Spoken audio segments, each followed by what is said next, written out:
विशेषार्थ यहां पर देखिए, यहां पर ज्ञान शब्द से सामान्य ज्ञान न लेकर शुद्ध आत्म ज्ञान, वीतराग निर्विकल्प ज्ञान को ही लिया गया है। यहां पर ज्ञान शब्द से सामान्य ज्ञान ना लेकर, ज्ञान का अर्थ सामान्य ज्ञान नहीं है, लेकिन शुद्धात्म ज्ञान, वीतराग निर्विकल्प ज्ञान को ही लिया गया है। अतः उससे रहित जो कोई आचरण या अनुष्ठान है वह ज्ञान रहित कहा गया है। ज्ञान रहित कहा गया है अर्थात वीतराग निर्विकल्प ज्ञान से रहित, शुद्धोपयोग से रहित कहा है। ज्ञान रहित का मतलब ये नहीं है कि पहले गुणस्थान में आ गए, सम्यक ज्ञान तो है ही नहीं, मिथ्या ज्ञान हो गया, नहीं। प्रथम गुणस्थान के मिथ्या ज्ञान की बात नहीं, प्रथम गुणस्थान के अज्ञान की बात नहीं।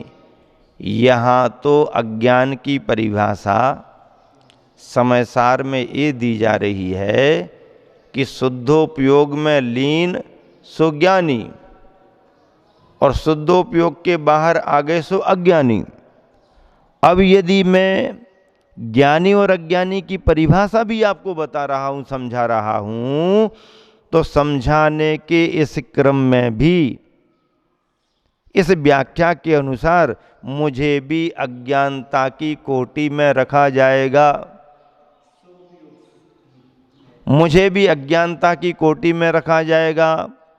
और जिस समय कुंद कुंद स्वामी लिख रहे हैं तो लिखते समय भी कुंद कुंद स्वामी को अज्ञानता की कोटि में रखा जाएगा। वो लिख रहे हैं सो अज्ञानता की कोटि में, हम पढ़ रहे हैं, तुम सुन रहे हो, हम सुना रहे हैं, सो भी अज्ञानता की कोटि में। अब बताओ, यहां तो कह रहे कि जिनवानी जग मैया जगत दुख मेट दो, है जिनवानी कल्याणी है, जिनवानी मोक्ष नसैनी है जिनवानी। अब यहां तो मोक्ष की नसैनी बता रहे, और यहां व्याख्या कर रहे हैं लिखने वाला लिखते समय भी व्यवहार में है, पढ़ने वाला पढ़ते समय भी व्यवहार में है, सुनने वाला सुनते समय भी व्यवहार में है, और जो व्यवहार में है सो सब अज्ञानी। अब अज्ञानी है तो फिर काय को आ गए यहां पर, फिर ज्ञानी बने कैसे? अरे ज्ञानी बनने का उपाय इसी क्रम से प्रारंभ होता है। अज्ञानी कह दिया का मतलब पहले गुणस्थान संबंधी अज्ञानी नहीं,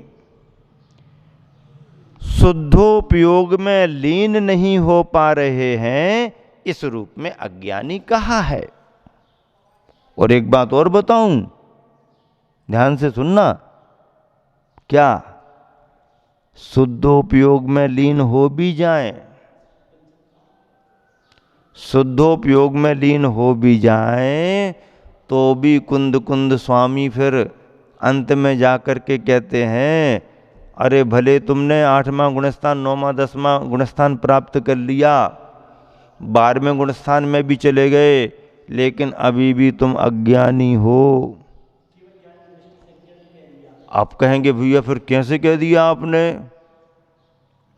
अब तो हम शुद्धोपयोग में आ गए, केवल अज्ञान के करीब आ गए। तो कुंद कुंद स्वामी कहते हैं कि जब तक केवल अज्ञान नहीं हो जाता सो भी तुम अज्ञानी हो। समय सार की व्याख्याएं समझो। इन गाथाओं को पढ़कर के केवल तुम्हें यह नहीं मानना है कि व्रतों को धारण करना, तप को धारण करना तो अज्ञानता है, नहीं। इसका मतलब क्या स्वाध्याय करते बैठे रहो तो ज्ञानीपन आ जाएगा क्या? अरे कुंद कुंद स्वामी ने तो सब्बम बाल तवम बाल बदम बिनती सब्बन्नु भगवान ने कहा है, सब बाल तप हैं, बाल व्रत हैं, अरे इसलिए व्रत और तप कुछ नहीं करना। तो जिनवानी लेके बैठे बैठे पढ़ते पढ़ते क्या शुद्धोपयोग में आ जाओगे? ज्ञानीपने में नहीं आ सकते। असंयम का परित्याग नहीं करोगे तो ज्ञानीपना कैसे आएगा? बड़ा प्रेरक प्रसंग मुझे बार बार याद आता है।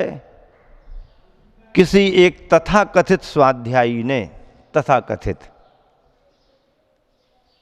स्वाध्यायी तो अच्छे माने जाते हैं, सभी तरह से होते, पर तथाकथित किसी एक स्वाध्यायी ने गुरुवर आचार्य श्री से प्रश्न किया। हाँ, क्या प्रश्न कर दिया? बड़ा उल्टा प्रश्न किया, घुमा करके किया। प्रश्न किया कि आचार्य श्री ये बताओ,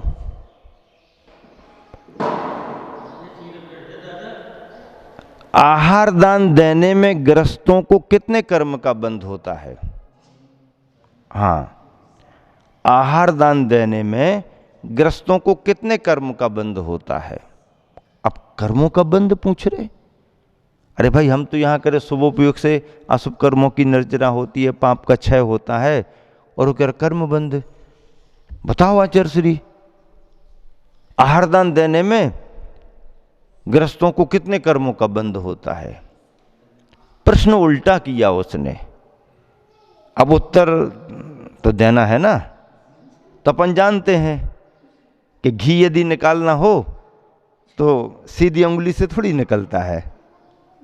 तो आचार्य ने उत्तर दिया तुरंत में, उसी समय। आचार्य भी बहुत सूक्ष्मदर्शी। आचार्य कहने लगे, पंडित जी, स्वाध्याय करने से जितने कर्मों का बंध होता है, स्वाध्याय करते समय गृहस्थ को जितने कर्मों का बंध होता है, उससे उससे उससे आधे कर्मों का बंध आहार दान में होता है। आधे कर्मों का बंध, मतलब स्वाध्याय में ज्यादा होता है, आहार दान में कम होता है। हाँ हाँ, स्वाध्याय करने में। उसका तर्क ये था कि मतलब वो आहार दान में केवल कर्म का ही बंध होता है, बाकी कुछ नहीं होता। हाँ, निर्जरा वर्जरा नहीं होती है। उसका तर्क ये था कि आहार दान में कर्मों का बंध ही होता है, और बंध हमारे लिए ठीक नहीं है। हाँ, इसलिए स्वाध्याय करो। स्वाध्याय परमम तपः, स्वाध्याय परमम तपः, स्वाध्याय परमम तपः। आहार दान में कहाँ टाइम लगाओ, ये करो करो। तो उसने क्या प्रश्न किया, आचार्य श्री, आहार दान देते समय गृहस्थों को कितने कर्म का बंध होता है? अरे भैया, कर्म के बंधे की बात कर रहे? ये तो परमार्थ से मोक्ष मार्ग, परंपरा से मोक्ष मार्ग है, बाकी तुम्हें कुछ समझ में नहीं आ रहा। हाँ, इसका उत्तर क्या देंगे? तो आचार्य श्री भी बहुत सूक्ष्मता से समझ गए उसका अभिप्राय, कुटिल अभिप्राय समझ गए। तो कहने लगे, पंडित जी, स्वाध्याय करने में जितने कर्मों का बंध होता है गृहस्थ को, जितने जितने सारे कर्मों का, उससे आधे ही कर्मों का बंध आहार दान में होता है। अब उसने अपना माथा पकड़ लिया। क्यों? क्योंकि गुरुवर ने यह साबित कर दिया कि स्वाध्याय करने में तुम्हारे को जितना बंध हो रहा है, उससे आधा ही बंध आहार दान में हो रहा है। तुम क्या समझ रहे कि स्वाध्याय परमम तपः है? स्वाध्याय परम तपः, और स्वाध्याय से कर्म निर्जरा हो जाएगी? नहीं, स्वाध्याय में भी कर्मों का बंध होता रहता, क्योंकि वह भी प्रवृत्ति है। प्रवृत्ति कोई भी हो, उसमें तो आश्रय होता ही है। लेकिन अब तुम आहार दान का प्रश्न कर रहे, तो फिर हम स्वाध्याय का भी प्रश्न करेंगे। स्वाध्याय में कर्मों का बंध नहीं होता क्या? फिर एक बार आहार दान दोगे और 3 बार स्वाध्याय करोगे, तो 3 बार स्वाध्याय करोगे तो तिगुना बंध होगा स्वाध्याय का। ऐसे प्रश्नों के लिए ऐसे ही उत्तर दिए जाते हैं। यहां देखिए, बहुत अच्छी बात बतलाई गई है, बाल तप एवं बाल व्रत का स्पष्टीकरण।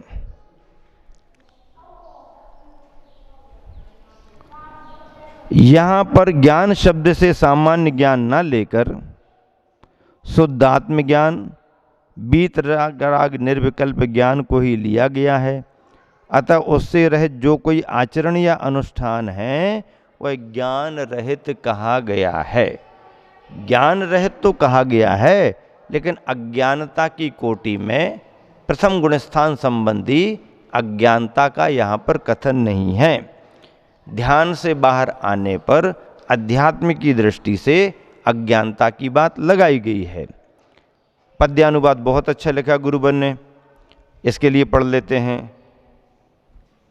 आतापनादि तप से तन को तपाना, अध्यात्म से स्खलित हो व्रत को निभाना।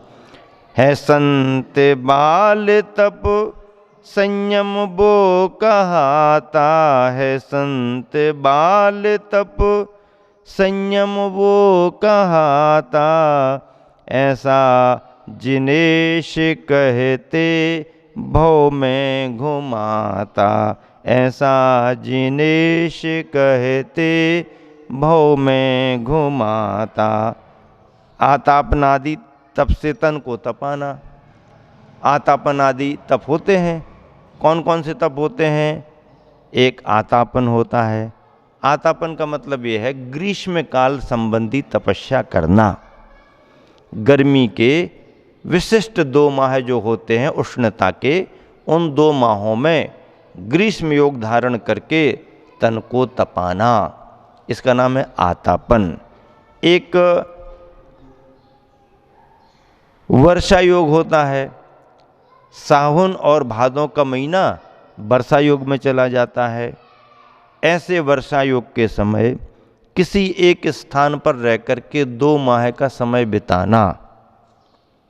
कोई कोई मुनिराज वृक्ष के नीचे ही पूरा समय निकाल देते हैं, कोई महाराज किसी गुफा में ही निकाल देते हैं, कंदरा में निकाल देते हैं, आदि आदि।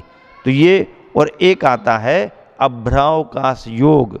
अभ्रावकाश योग का मतलब है कि खुले आकाश के नीचे ठंड में अपना समय बिताना।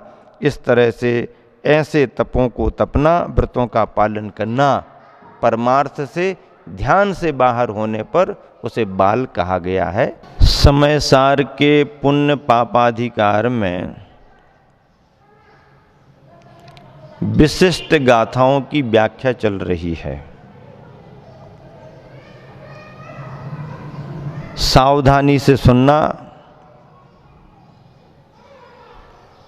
संभल करके व्याख्याओं को समझना।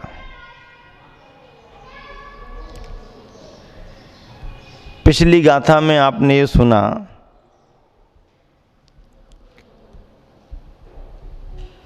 कि परमार्थ से बहिर्भूत जो भी व्रत और तप हैं वो बाल अवस्था के हैं, क्योंकि परमार्थ की टचिंग नहीं हो पा रही। सूरज तो सूरज ही है, लेकिन अभी उसमें प्रचंड प्रभाकरपना नहीं आया है, बाल भानु है, पर उसे सूरज ही कहेंगे, सूरज से अलैदा वो नहीं है। अगली गाथा आ रही है।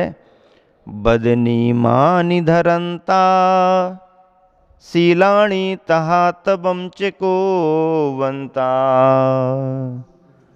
परमट्टवाहि राजेन तेन ते होंति अन्नानी। बदनी मानि धरंता शीलानी तहा तबम चिकोवंता, परमट्ट बाहिरा जेन तेन ते होंति अन्नानी।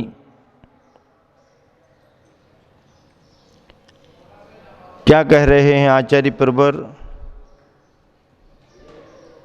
एक एक शब्द की व्याख्या समझ लें। बद नियमानी, व्रत और नियमों को, व्रतों को और नियमों को। व्रत किसे कहते हैं? पापात विरतिर्व्रतम, पापों से जो निवृत्ति होती है उसका नाम व्रत है। नियम किसे कहते हैं? नियम सीमित समय के लिए ली गई प्रतिज्ञा का नाम नियम है। नियम सीमित समय की प्रतिज्ञा को कहते हैं। और यम किसे कहते हैं? यावत जीवन लिए गए संकल्प को, प्रतिज्ञा को यम कहते हैं। यावत जीवन, यावत जीवम यमोधृते। और नियम कालात अवधि, समय की सीमा को लेकर के नियम होता है। ऐसे व्रत और नियमों को धरनता, धारण करते हुए भी, व्रतों को भी धारण कर रहे हैं, नियमों को भी धारण कर रहे हैं, यम रूप में, नियम रूप में, प्रतिज्ञाओं का, संकल्पों का पालन कर रहे हैं। तहा तथा शीलाणी, शील और तवम तप को बनता करते हुए भी, शील का भी पालन कर रहे हैं, तप का भी पालन कर रहे हैं। शील किसे कहते हैं? व्रतों की सुरक्षा में जो अन्य व्रत सहयोगी बनते हैं वो शील व्रत माने जाते हैं। जैसे कि गृहस्थों के 12 व्रतों में 5 व्रत, 3 गुण व्रत और 4 शिक्षा व्रत। इनकी व्याख्या क्या है? 5 पापों का एक देश त्याग करना 5 व्रत माने गए। 3 गुण व्रत, गुण व्रत क्यों नाम रखा गया? जो 5 व्रतों में वृद्धि करते हैं, विकास करते हैं, उनको गुण व्रत कहते हैं। शील व्रत, इन सभी व्रतों के लिए जो सुरक्षित रखने में बाड़ी का काम करते हैं और आगे महाव्रतों की शिक्षा मिलती है, उन्हें शिक्षा व्रत कहते हैं। 5 अनुव्रत, 3 गुण व्रत और 4 शिक्षा व्रत, ऐसे 12 व्रत। वैसे बाड़ी बागड़ का काम करने वाले ऐसे ही मुनियों के व्रतों में मूल व्रत और उसके सहयोगी व्रत अथवा शील, स्वभाव रूप, आत्मस्वरूप आदि आदि संयम स्वरूप शीलानी। तवम तप, तप किसे कहते? तप्यते इति तपः, जिनके माध्यम से तपा जाए वो तप है। तप कितने प्रकार के हैं? बाह्य और अभ्यंतर, बाह्य और अभ्यंतर। बाह्य तप किसे कहते हैं? जिन तपों को बाह्य वस्तुओं के आधार पर तपा जाता है सो बाह्य तप, अथवा जिन्हें अन्य मतावलंबी भी तप लेते हैं वो बाह्य तप, या जो बाहर से देखने में आ जाते हैं वो बाह्य तप। ऐसे 6 हैं: अनशन, अवमोदर्य, वृत्ति परिसंख्यान, रस परित्याग, विविक्ति संयासन और काय क्लेश।